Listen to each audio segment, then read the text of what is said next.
बिस्मिल्लाहिर्रहमानिर्रहीम। अस्सलाम वालेकुम। आज हम डिफरेंस के बारे में पढ़ेंगे। ये जो दो दर्जे दिए गए हैं, पहला दर्जा है -3 टू द पावर 2 और दूसरा -3 होल टू द पावर 2। पहले दर्जे का मतलब ये है कि जो इसके ऊपर एक्सपोनेंट या पावर 2 है वो सिर्फ 3 के साथ है, नेगेटिव साइन के साथ नहीं है।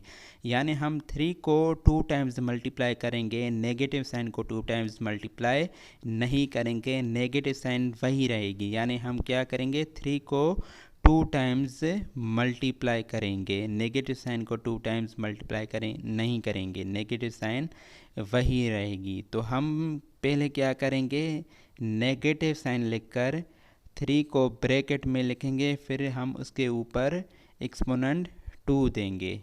फिर हम क्या करेंगे, जैसे मैंने आपको बताया कि नेगेटिव साइन वही रहेगी। यानी अब हम 3 को 2 टाइम्स मल्टीप्लाई करेंगे नेगेटिव साइन देकर, -3 × 3। -3 × 3 कितना आएगा, -9 आएगा, -9 आएगा। यानी इसका जो आंसर है वो नेगेटिव में आएगा। अब हम -3 होल टू द पावर 2 के बारे में पढ़ते हैं। यहाँ जो नेगेटिव साइन है 3 के साथ वो ब्रैकेट में है, ब्रैकेट में क्लोज्ड है। -3 होल टू द पावर 2 का मतलब ये है कि जो पावर या एक्सपोनेंट है वो 3 के साथ भी है और नेगेटिव साइन के साथ भी है।